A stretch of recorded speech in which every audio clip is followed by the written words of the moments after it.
You know that specific kind of silence that exists in the suburbs? It's not a peaceful silence. It's not the silence of a forest or a library. It's an oppressive, weaponized silence. It's the sound of 1,000 people holding their breath, waiting for someone to screw up. It's the sound of property values being monitored by satellites. It's the sound of the Oaks of Serenity Homeowners Association watching you. I live in the Oaks.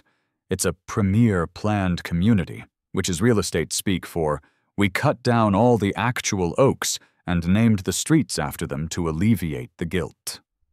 My house is a nice house. It's beige. The house next to it is beige. The house across the street is a slightly different shade of beige that is technically called sand dune. But let's be honest, it's beige. It was Saturday. High noon.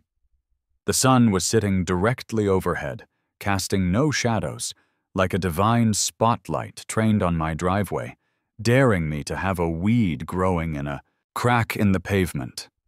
But I was safe. My lawn was manicured to within a millimeter of its life. My trash cans were hidden behind the regulation lattice screen. My flag was flying at the appropriate angle. I was inside, safe from the prying eyes of the neighborhood watch, engaged in a task that I had successfully put off for 6 months, hanging a picture. It wasn't just any picture. It was a lithograph of a lighthouse that my wife, Sarah, had purchased on a trip to Maine. It was heavy. It was framed in reclaimed driftwood, and it had been leaning against the wall in the upstairs hallway for so long that I'm pretty sure it had started paying rent. "Jack," Sarah had said that morning, stepping over the frame on her way to yoga. "If that lighthouse isn't on the wall when I get back, I'm going to assume you don't love me, or the ocean, or the concept of vertical storage. It'll be up," I promised. "I'm a man of action." She snorted, a very un-yoga-like sound, and left. So there I was, 12:00 p.m. I had my tools laid out on the hallway floor like a surgeon prepping for a heart transplant. I had a tape measure. I had a pencil behind my ear, which made me feel industrious. I had a level. And I had my hammer.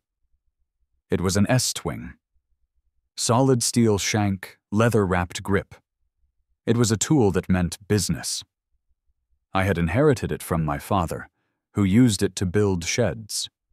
I mostly used it to threaten IKEA furniture that refused to assemble correctly.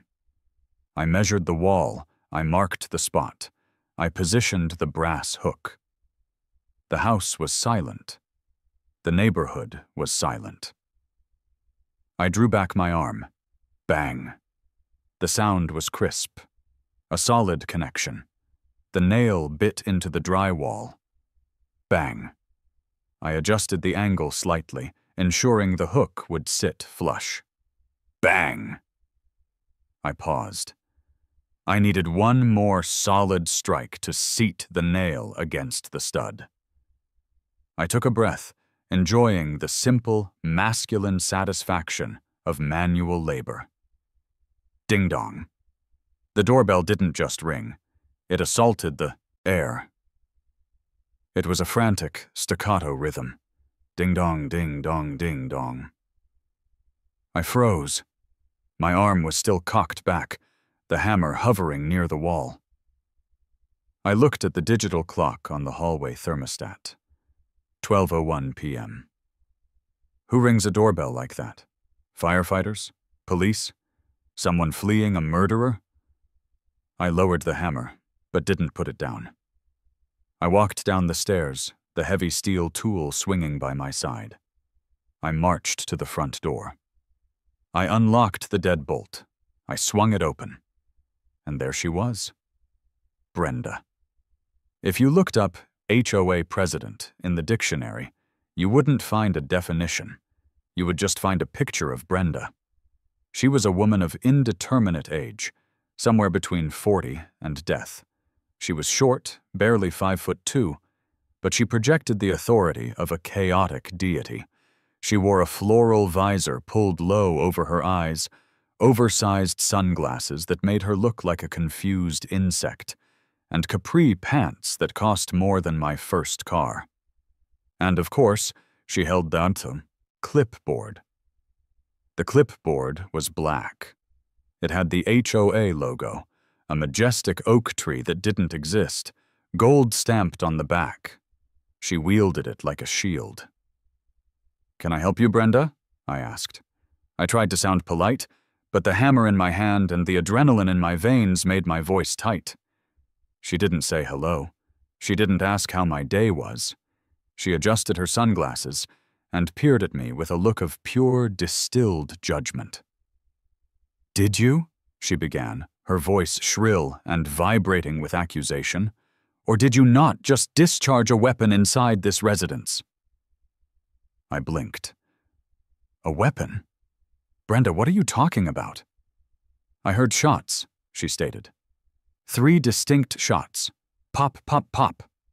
She mimicked the sound, though her version sounded more like a champagne cork than a gunshot. "It is Saturday, Jack. People are trying to relax. The Hendersons are having brunch on their patio. I was attempting to meditate, and suddenly the peace of the oaks is shattered by gunfire." I looked at the hammer in my hand. I looked back at her. "Brenda," I said slowly, as if speaking to a toddler holding a hand grenade, "I am hanging a picture. This is a hammer. Those were not gunshots. Those were nails." She scoffed. It was a wet, dismissive sound. "Don't play semantic games with me, Jack. I know what I heard. It was a percussive, high-decibel impact noise. It reverberated through the cul-de-sac." "It's a hammer," I repeated. "I hit a nail 3 times, inside my house, with the windows closed." "It doesn't matter," she snapped, clicking a pen and bringing it to the clipboard. "Noise is noise, and you are in violation." "Violation of what?" I felt my blood pressure rising. "Breathing? Existing?" "The nuisance clause," she recited without looking up. Article 14, Section C. Any rhythmic, jarring, or industrial-grade noise that disrupts the serene atmosphere of the community is strictly prohibited, regardless of the time of day, unless prior authorization has been granted by the Architectural Review Committee. I laughed. I couldn't help it. It was a dry, incredulous laugh. "Industrial grade? Brenda, I am hanging a lithograph of a lighthouse. It weighs 4 pounds. I am not forging steel. I am not testing jet engines. I am tapping a nail into drywall." She looked up, her eyes narrowing behind the dark lenses. It sounded industrial to me. It shook my peace of mind. "And frankly, Jack, your attitude is also a disturbance." "My attitude?" I stepped out onto the porch. The sun was hot. "Brenda, it is noon, 12:00 p.m. The bylaws state that quiet hours are from 10 p.m. to 8:00 a.m. I know this because you fined me last month for taking my recycling bin out at 9:55 p.m. I paid that fine. I ate that crow. But right now, I am well within my rights to make a reasonable amount of noise." "Reasonable is subjective," she countered instantly. "And as the president of the board, I determine what is subjective. 3 loud bangs at noon? That is aggression, Jack. It's passive-aggressive behavior designed to irritate your neighbors." "I have 1 more nail to hit," I said, my grip tightening on the hammer. 1. Then I am done. The picture will be up. The noise will stop. The world will keep spinning." She took a step back, clutching her clipboard to her chest. "Do not," she warned. "I am giving you a formal verbal warning. If you create 1 more instance of percussive noise, I will be forced to escalate this." "Escalate it to what?" I asked. "Are you going to call the SWAT team?" "I will escalate it to a level 2 infraction," she said, her voice dropping to a menacing whisper. "And you know what the fines look like for a level 2. I did know. Level 2 fines started at $250 and doubled with every subsequent occurrence. "Brenda," I said, "please, go home. Let me hang my picture." "Not with that racket," she said. "Use a command strip. Use adhesive. Do not hammer." "It's a heavy frame," I argued, though I realized I was arguing with a brick wall wearing floral print. "Adhesive won't hold it. It needs a stud." "Then you should have applied for a renovation permit," she said smugly. "Any modification to the home that requires penetrating the walls could technically be considered a renovation." That was it. The logic loop had closed. There was no reasoning with this creature. She was an organism that fed on rules and excreted misery. "Get off my porch," I said. She gasped. "Excuse me?" "You heard me. You are trespassing." "I am not breaking any laws. I am not breaking any major bylaws. I am hanging a picture. Now get off my porch before I call the actual police for harassment." Her mouth opened and closed like a fish out of water. She turned a shade of red that clashed horribly with her visor. "You will regret this, Jack Miller," she hissed. "Mark my words. You will rue the day you spoke to me like this." She turned on her heel. Smack, smack, smack went her flip-flops, and marched down the walkway. I watched her go. I watched her cross the sidewalk and step onto her own pristine driveway across the street. I didn't close the door. I wanted her to hear it. I needed her to hear it. I walked back up the stairs. I felt calm. It was the calm of a man who has looked into the abyss and decided to cannonball into it. I positioned the nail. I lined up the hammer. Bang! I hit it hard. Harder than necessary.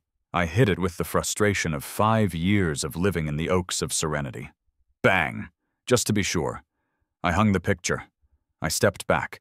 It was level. It looked fantastic. I went downstairs, closed the front door, locked it, and went to the kitchen. I opened the fridge and grabbed a beer. My hands were shaking slightly, not from exertion, but from rage. I sat on the couch and waited. I knew it wasn't over.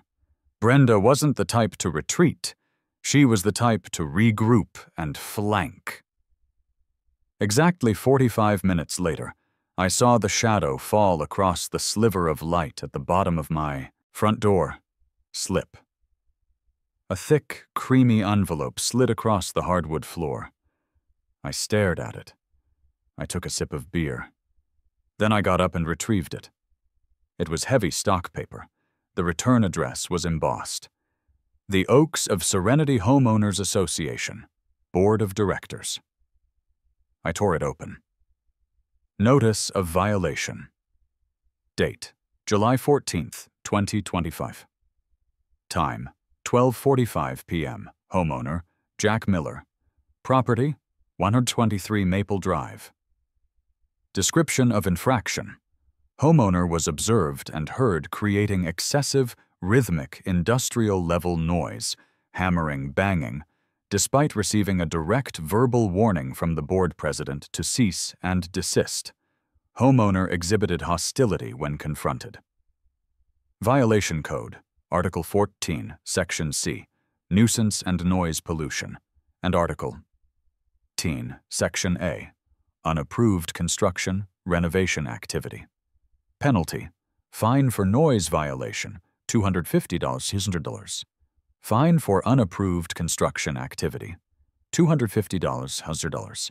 Administrative fee, $50, $100. Total due, $550, $100. Note: failure to pay within 14 days will result in a lien being placed on the property.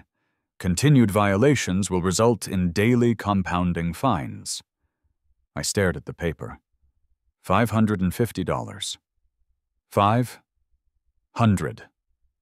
And $50. For 4 hits of a hammer. I looked at the picture of the lighthouse at the top of the stairs. It was a nice picture, but it wasn't a $500 picture. My first instinct was violent. I wanted to march across the street and stake this violation notice into her front lawn. But that would be playing her game. That would be giving her what she wanted. An outburst, a reason to call the cops, a reason to fine me more. No. Anger was a blunt instrument. I needed a scalpel, or perhaps a sledgehammer. I went into my office. I sat at my desk. I pulled the Oaks of Serenity binder off the shelf. It was a massive 3-ring binder, 4 inches thick, containing every rule, regulation, bylaw, covenant, and restriction that governed our lives. Every homeowner received one upon closing. Most people used it as a doorstop or a monitor stand. I opened it to page 1. I poured myself 3 fingers of bourbon, and I began to read. I read through the afternoon. I read about fence heights. I read about acceptable mulch colors, only cocoa brown or midnight black. I read about the prohibition of garden gnomes, Article 9, Section B, no whimsical statuary. And then, around 6:00 p.m., as the sun began to dip low and cast long shadows across my expensive, regulated lawn, I found it. It was buried in a section that nobody ever read because it pertained to catastrophic damage. Article 22, Emergency Repairs and Structural Integrity. Subsection D, the Maintenance Exception. I leaned in, squinting at the fine print. While the association maintains strict standards regarding noise and construction activity, these restrictions are hereby waived in their entirety for any construction work deemed necessary for the preservation of the home's structural integrity. This includes, but is not limited to, foundation testing, seismic retrofitting, emergency concrete repair, and load-bearing wall reinforcement. I read on. Such work may commence between the hours of 8:00 a.m. and 5:00 p.m., Monday through Friday, and is exempt from nuisance fines provided the homeowner has a valid municipal permit for said work. I sat back in my chair. A slow smile spread across my face. It wasn't a nice smile. It was the smile of a shark that just smelled blood in the water. Brenda had fined me for unapproved construction activity. She had claimed, in writing, that my hammering constituted a renovation. She had opened the door. If she wanted to police my construction, I would give her construction. But I needed help. I needed a professional. I needed someone who understood that noise wasn't just a byproduct of work. It was an art form. I picked up my phone. I scrolled through my contacts until I found a name I hadn't called since college. Back on, when we were dumb and reckless. Tony the Jackhammer Vitelli. Tony didn't build houses. Tony destroyed them. Tony owned a company called Vitelli Demolition and Heavy Excavation. His slogan was, "We crush it." I hit dial. The phone rang 4 times. Then a voice answered. It sounded like gravel being tumbled in a dryer. "Yeah? This is Tony." "Tony," I said.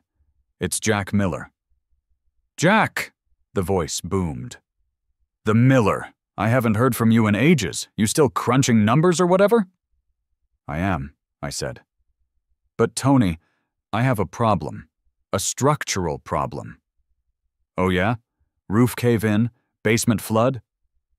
"No," I said, looking out the window at Brenda's house across the street.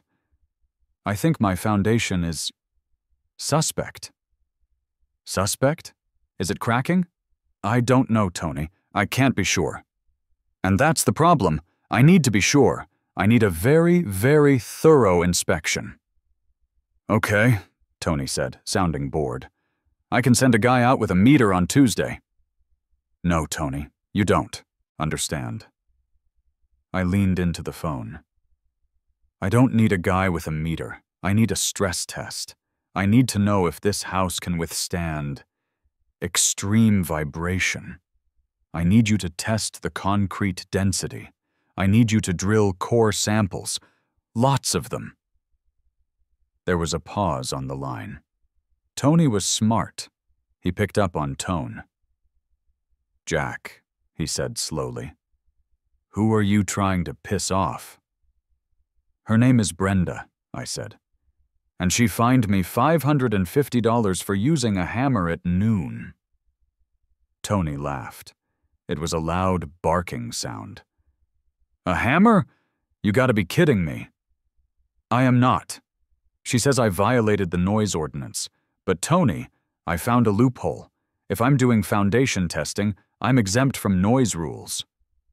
"I see," Tony said. I could hear the gears turning. "So you want to test the foundation?"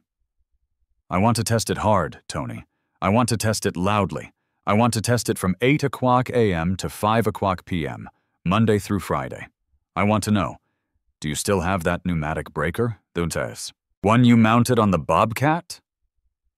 "Big Bertha?" Tony sounded affectionate. "Yeah, I still got her. She's loud, Jack. She cracks pavement like it's glass. She sets off car alarms 3 blocks away." "Is she legal?" "If you got a permit, she's as legal as a library card." "Can you get a permit?" "For exploratory seismic retrofit analysis? My cousin works at the zoning office. I can have a permit by Monday morning." "Good," I said.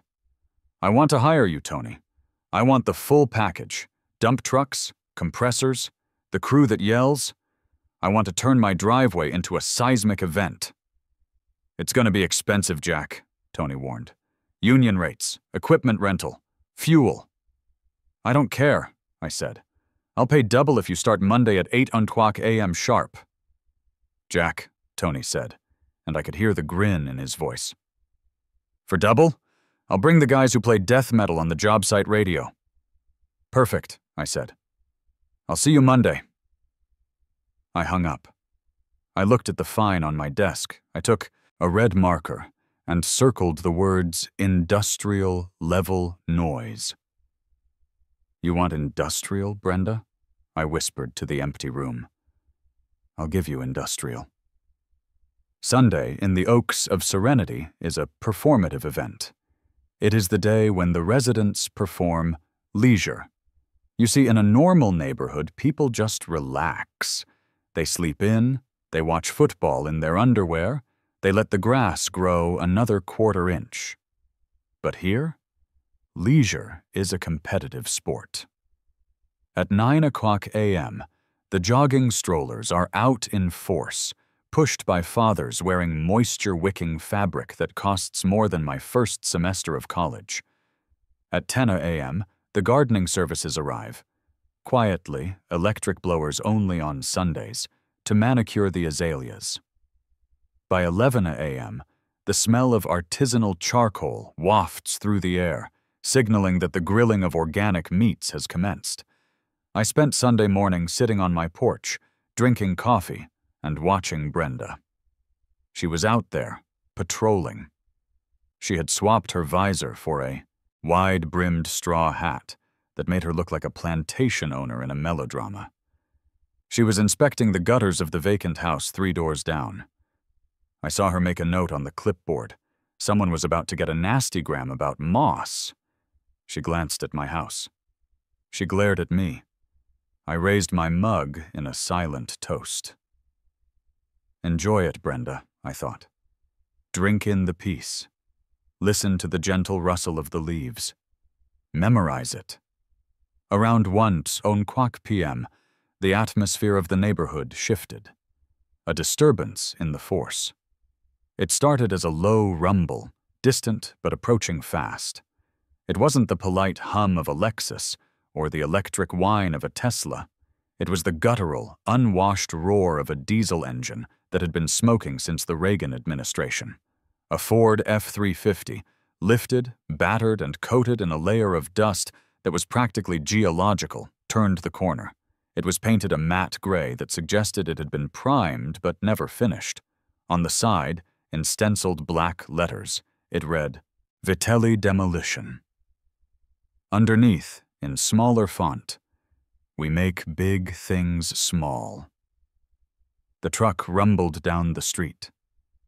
I saw heads turn. The jogging dads stopped jogging. The gardening crews paused. It was like seeing a wild boar wander into a tea party. The truck pulled into my driveway. It didn't glide. It lurched. The brakes squealed, a high-pitched metal-on-metal screech that made a dog bark 2 streets over. The engine died with a shuddering clunk, and a puff of black smoke drifted lazily toward Brenda's pristine white hydrangeas. The driver's door groaned open, and Tony Vitelli stepped out. Tony was a masterpiece of blue-collar aesthetics. He was 6'4" and shaped like a vending machine. He wore work boots that had clearly seen combat, jeans that were more oil-stained than denim, and a neon yellow t-shirt that was tight across a chest built from lifting concrete blocks. He had a cigar clamped between his teeth. It wasn't lit, but it was there, a permanent fixture. "Jack!" he bellowed. His voice was naturally amplified, seemingly bypassing his vocal cords and resonating directly from his diaphragm. "Nice place. It smells like potpourri and repression." "Tony," I said, walking down the steps to shake his hand. His grip was like a vice made of sandpaper. "Thanks for coming on a Sunday." "For you? Anytime," Tony said, looking around. He spotted Brenda across the street. She was frozen, standing by her mailbox, staring at Tony's truck like it was a UFO. Tony gave her a wide wave. "How you doing, sweetheart? Nice hat." Brenda did not wave back. She clutched her clipboard and scurried into her garage like a frightened crab. "She's the one?" Tony asked, nodding toward Brenda's house. "That's her, the Queen of Quiet." Tony grinned. It was a terrifying expression. "Let's go look at this foundation problem of yours." We walked around the perimeter of my house. To the untrained eye, my house was perfect. The brickwork was immaculate. The concrete slab was smooth. But Tony wasn't using an untrained eye. He was using the eye of a co-conspirator. He stopped at the corner of the driveway, knelt down, and ran a thick finger along a hairline crack that was maybe a millimeter wide. It was the kind of crack caused by normal settling, the kind every house in America has. "Oh boy," Tony said, shaking his head with exaggerated gravity. "You see this, Jack?" "I see it, Tony." "Is it bad?" "Bad? It's catastrophic," Tony said, standing up and wiping his hands on his pants. "This here represents a potential subsurface fissure in the aggregate substrate. If we don't investigate this, the whole northeast corner of your house could slide into the street. Maybe, possibly, in 1,000 years. We can't take that risk," I said seriously. "Think of the property values." "Exactly," Tony said. "We need to do a grid pattern analysis." We went back to the porch and sat down. I brought out a couple of beers, cracked his open and took a long pull. "All right, let's talk turkey," Tony said. "You want noise. You want legal noise. You want noise that makes people question their life choices." "Correct." "Here's the plan," Tony said, pulling a crumpled notepad from his back pocket. "I can't just come in here and bang on the ground for no reason. We need a methodology. We need a process." He wrote the process on the notepad and underlined it twice. "Phase 1, exploratory drilling," Tony explained. "We use the handhelds, pneumatic jackhammers. We drill 1-inch holes every 2 feet along the driveway and the front walk.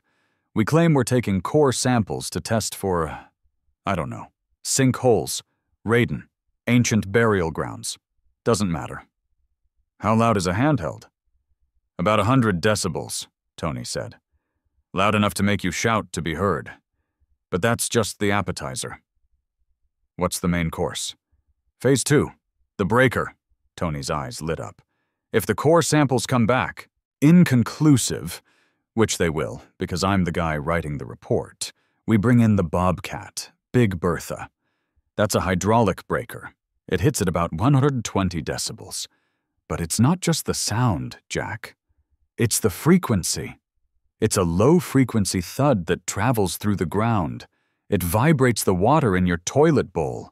It rattles the dishes in the cupboards next door. Beautiful, I whispered. And here's the kicker, Tony leaned in. Safety regulations require that any time heavy machinery is moving in reverse, it must emit an audible warning signal. The beep, I realized. The beep, Tony confirmed. And my Bobcat? The backup alarm is broken. It's stuck on high volume. It sounds like a dump truck backing up inside your ear canal. Beep, beep, beep. Every time I reposition the rig, and I'm gonna need to reposition it a lot to get the angles right. I took a sip of beer, imagining the symphony.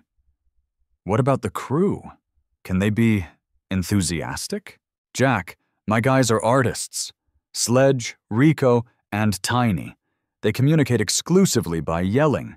They love classic rock, and they take safety very seriously. That means every 15 minutes they're gonna stop, blow an air horn to signal a safety check, and then start again. Air horns? OSHA requirement, Tony lied. Site safety. Got to alert pedestrians. Okay, I said. This sounds perfect. Now the paperwork. Brenda is going to call the cops. She's going to call the city. She's going to call the National Guard. Let her call, Tony said. Tomorrow morning, 7:00 a.m., me and you go down to the county permitting office. My cousin Sal is at the desk. We file for a Class C structural investigation permit. It costs $200. It gives us a 30-day window to conduct invasive testing between 8 a.m. and 5 p.m. Does it specifically mention noise? It mentions necessary construction activity, Tony said. And jackhammers are necessary for concrete. You can't. Tickle the concrete open, Jack. You gotta smash it. The noise is a byproduct of the work. Legally, it's untouchable, as long as we stick to the hours. What if she claims harassment? Harassment? Tony laughed. We're fixing your house.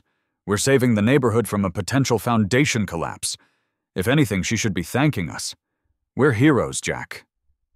I looked at the fine sitting on the table between us. The $550 extortion attempt. Tony, I said, I want to start tomorrow. Tomorrow is Monday, Tony nodded. The equipment is at the yard. I can have it loaded and rolling by 7:30. We'll be parked in front of your house at 7:45. Engines idling, coffee steaming. Do it, I said. How much?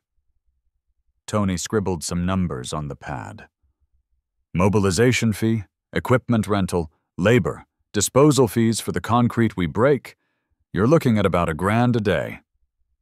It was a lot of money. It was vacation money. It was new car money. I looked at Brenda's house. I saw the curtains twitch. I thought about the nuisance clause. I thought about the smug look on her face when she told me to use a command strip. Worth every penny, I said. Book it for the month. A month? Tony choked on his beer. Jack, I can turn your driveway into gravel in 2 days. I don't want it turned into gravel in 2 days, I said calmly. I want it turned into gravel, slowly, artistically. I want you to find anomalies. I want you to need to bring in a specialist. I want delays. I want supply chain issues with the replacement concrete. I want this hole in the ground to be open for 4 weeks. Tony looked at me with a newfound respect. You're a sick man, Jack. I like it. We shook hands. The deal was struck. Monday morning, 6:45 a.m. I didn't sleep well, mostly because I was too excited. It felt like Christmas morning if Santa Claus was bringing heavy industrial equipment instead of toys. I showered, dressed in my homeowner casual attire, and drove to the county permitting office. Tony met me there. He looked surprisingly professional in a collared shirt, though he still smelled faintly of diesel. We walked up to the counter. A guy who looked exactly like Tony but slightly shorter was sitting there, eating a bagel. "Sal," Tony said. "Tony," Sal grunted. "This is Jack. He's got a foundation issue. Needs a Class C permit. Expedited." Sal looked at me. He looked at the paperwork Tony slid across the counter. He didn't ask a single question about the structural integrity of my home. He didn't ask for a blueprint. He just looked at the address. "Oaks of Serenity, huh?" Sal chewed his bagel. "My sister-in-law lives there. Got fined last week for having a bird feeder that wasn't architecturally congruous." "Rough," I said. "We're doing some testing. Might get loud." Sal stopped chewing. A gleam appeared in his eye. He stamped the form. "Chunk." "Approved," Sal said. "Make sure you test it real good." "We will." "Sal," I promised. We walked out with the permit. It was a beautiful piece of paper. Canary yellow. Official seal. It was my shield. I drove home. I parked my car in the garage, safe from the coming storm. I brewed a fresh pot of coffee. I sat on the front porch swing. 7:40 a.m. The neighborhood was waking up. The morning commute was starting. The silent electric cars were gliding out of driveways. Then, the invasion began. It wasn't just Tony's truck this time. It was a convoy. First came the flatbed, carrying the Bobcat. The Bobcat was yellow and black, scarred from 1,000 battles. The hydraulic breaker attachment, Big Bertha, was mounted on the front. It looked like a giant robotic woodpecker from hell. Behind it was a dump truck, a big one, the kind that takes up a lane and a half. Behind that was a van towing a trailer mounted with a compressor the size of a Volkswagen Beetle. The convoy rolled down Maple Drive. The sheer incongruity of it was breathtaking. This was a street where people worried about tire marks on the asphalt, and here was 20 tons of heavy steel rumbling through. They pulled up. The air brakes hissed, a sharp, percussive PSHHT that cut through the morning air like a whip crack. Tony jumped out. He was back in his neon vest and hard hat. He walked to the middle of the street and started directing the other trucks. "Back it up! Back it up!" he screamed, waving his arms. The flatbed driver threw the truck into reverse. Beep, beep, beep, beep. The sound was piercing. It was the universal sound of warning. It bounced off the brick facades of the houses. It woke up teenagers 3 streets away. Brenda's front door opened within 10 seconds. She stepped out, tying the belt of her silk robe. She looked confused. She looked at the trucks. She looked at the men jumping out of the van, Sledge, Rico, and Tiny. Tiny was not Tiny. Tiny was a human mountain with a beard that contained its own ecosystem. He was carrying a sledgehammer over his shoulder like a toothpick. Rico was dragging heavy orange hoses across my lawn. Sledge was setting up a cooler of Gatorade on my retaining wall. Brenda marched down her driveway. I stayed on my porch, sipping my coffee. I wanted to let her assess the tactical situation before I engaged. She walked right up to Tony, who was unhooking the chains on the Bobcat. "Excuse me," she shouted over the idle of the diesel engines. "Excuse me, what is this?" Tony turned around. He looked down at her. "Delivery?" he guessed. "You order a pizza?" "I am the president of the Homeowners Association," Brenda shrieked. You cannot park these monstrosities here. You are blocking the flow of traffic. You are leaking oil on the roadway." "Ma'am," Tony said, his voice dripping with mock politeness. "This is an active work zone. Please step back. Hard hat area." "Work zone? What work?" She spun around and pointed a finger at me. "Jack, what is this?" I stood up. I walked slowly down the steps.